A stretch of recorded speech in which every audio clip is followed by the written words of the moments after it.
Well. Orcas were recently involved in a string of horrific attacks against the sharks. According to many perplexed witnesses, the orcas would toss the sharks around before tearing out their livers to feast on them. People around the world were shocked to learn about such violent display from one of the animals they considered to be friendly, and quite frankly, above this kind of behavior. But most experts vehemently disagree with this sentiment. They claim that orcas are one of the biggest bullies in the ocean, and that we should have seen this coming. They claim that these recent string of attacks were merely an escalation of their past sociopathic behaviors.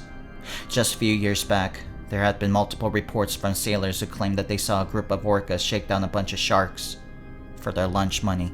New sharks on their first day of high school would find themselves surrounded by a bunch of orcas in matching tribal tattoos, and they'd be stuffed inside their lockers against their wishes. They'd steal the sharks' clothes during gym, so they'd have to spend the entire day in their sweaty gym shorts and be ridiculed by their peers. After months of being targeted by relentless bullying, the sharks would beg their parents to be excused from school. Nobody dared to snitch on the orcas, because then they'd become the target of their malice. Nobody lifted a finger to help out the poor sharks, and it led to a drastic increase in depression amongst their species. And the more the orcas pushed these creatures to their limits, the more brutal they became. Their appetite for inflicting pain became insatiable, and it eventually led to the recent tragedies. All the orcas involved are currently being held in ocean jail as they await their trial date. Many believe that this could have been prevented had someone intervened soon, and they blame the school staff for turning a blind eye to all the antics. But experts claim that it's not quite so simple, and that it begs to be examined much closer. That it all stems from their lives at home. A staggering amount of orcas come from broken homes where abuse is rampant.